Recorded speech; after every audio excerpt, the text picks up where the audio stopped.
진행하는 여러분의 용디 최영입니다. 우리 오늘 일요일이에요, 여러분. 일요일 아침부터 눈 뜨기 진짜 힘들죠? 자, 그지만 눈 뜨셔야 합니다. 훅 뜨고 쿡이 아니다. 번쩍 뜨고 오늘 하루 정신 차리고 열심히 공부합시다.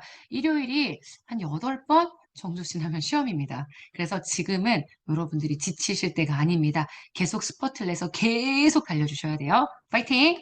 자, 오늘 19번 문제부터 시작합니다. 신행정학입니다. 이번에 출제가 되었었던 신행정학, 미국에서 등장한 행정이론 신행정학에 대한 설명으로 옳지 않은 것.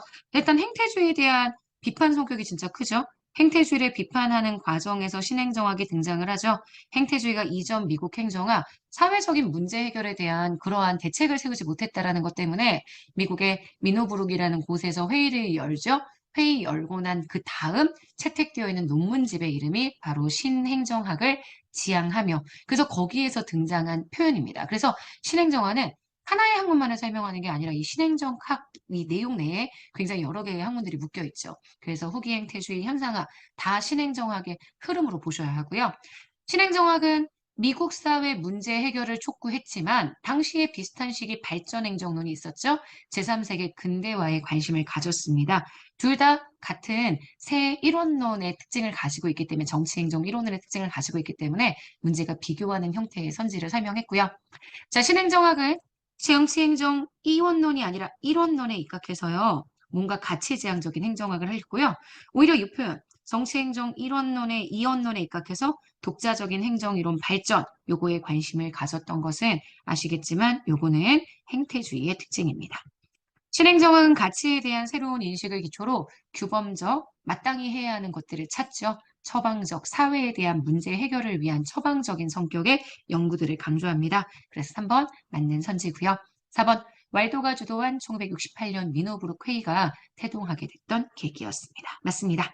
그래서 문제의 정답이 되는 틀린 선지는 2번 되는 것 확인하실 수 있습니다. 자, 저희 20번 문제 갈게요.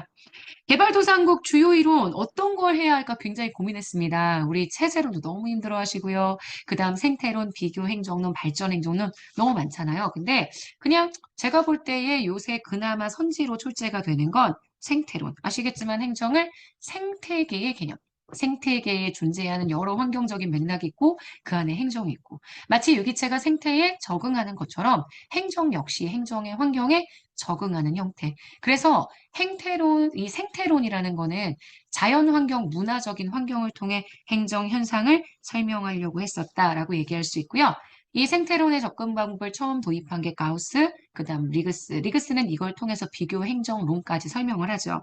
근데 이 생태론이 가장 많은 비판을 받았던 부분이 뭐냐면 행정이 추구해야 하는 목표나 방향, 가치에 대한 부분이 있습니다. 이거에 대해서는 잘 설명을 안 하고요. 왜 후진국에서 미국의 행정 이론이 효과가 없는지 이거 설명합니다. 그래서 지금 이 문제에서는 얘기 안 하지만 행정이 너무 환경에 대해서 종속적인 성격을 가지고 있다. 이런 문제를 많이 언급을 해주게 되죠. 서구의 행정 제도가 후진국에 잘 작동하지 않는 이유는 사회, 문화적인 환경이 다르기 때문에 이게 결론입니다. 그래서 이렇게 해서 나중에 비교 행정론까지 가죠. 비교 행정론에서는 그래서 사회 이원론, 삼원론 설명하면서 융합사회, 분화사회, 중간에 끼어진 프리즘적 사회. 개발도상국은 프리즘적 사회이기 때문에 우리 분화사회, 산업사회에서 설명하는 그러한 행정이론들이 적용이 잘 안 된다. 뭐 이런 결론까지 나가게 될 거예요. 문제의 정답은 3번이고요. 일단 4번 선지도 좀 눈여겨봐 주시고 최근에 출제가 되었었던 생태론적 접근 선지 기회북에 다 있습니다. 그 기회북 선지들도 한번 더 봐주시면 개발도상국용 이론이 아주 많이 나오긴 않겠지만 혹시나 싶은 뭐라고 얘기할 수 없지만 그 아주 작은 가능성에 대비할 수 있다라는 거 그래서 잘 정리를 해주세요. 자, 그 다음 21번 문제입니다. 공공선택 이론은 제가 기회북 꼼꼼 버전에서도 그리고 이번에 진행하고 있었던 기회북 지방직 대비 버전에서도 꽤 자세하게 설명을 했습니다. 공공선택 이론의 특징, 정치행정제도의 상호작용을 연구하는 일련의 시도입니다. 경제학적인 그런 기법들로 행정학을 연구하기 때문에 정치, 경제학적인 성격이 강하다. 사실 경제학적 성격이 강해서 우리가 비시장, 시장이 아닌 영역에 경제학을 적용한다 이렇게 얘기하고요. 갑자기 왜 정치 얘기 나와요? 라고 얘기하시는데 투표나 선거에 관심이 되게 많아요. 아시겠지만 국민들이 관료를 뽑을 수 있고 국가를 뽑을 수 있는 선택의 과정이라고 생각하기 때문에 정치학에서 굉장히 많이 이용이 된다고 보셔야 합니다. 관료들에게만 집중되었던 권력을 시민에게 돌려주는 생각은 전혀 안 합니다.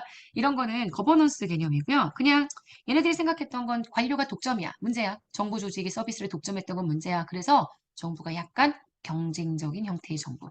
다양한 지방 정부들이 여러 가지 형태의 정부 서비스를 좀 차별적으로 제공하면 문제가 해결될 수 있어. 아니면 다양한 후보자들이 선거에 출마를 하면 우리가 그 후보자 중에 또는 그 의견들 중에 선택할 수 있어. 이런 게 중심이기 때문에 이 거버넌스 개념과는 아예 상관이 없는 내용이라고 보셔야 되고요. 3번입니다. 공공재와 공공서비스의 특질. 근데 공공재나 공공서비스가 너무 정부에 의해서 독점적 생산이 되는 게 문제라고 생각했습니다. 분산돼서 경쟁적으로 생산을 해야 되고요. 공공정책은 분명히 확산 효과가 있습니다. 공공정책 잘 만들면 주변에 굉장히 큰 파급 효과들이 나타납니다. 그래서 지금 보시는 이걸 뭐하고 되게 많이 헷갈리시냐면 우리가 티브 가설에서 티브 가설은 외부 효과가 없다. 그래서 전제를 하잖아요. 외부 효과는 발생하지 않아. 이렇게 전제를 하잖아. 근데 사실 이거는 티브 모형이 쓰는 일종의 가정이고요. 외부 효과가 있다고 얘기하면 티브의 가설이 성립을 안 하니까 지금 외부 효과가 없어 라고 얘기하면서 딱 전제를 한 거고요. 본래 공공 서비스는 주변으로 파급되는 효과가 있습니다.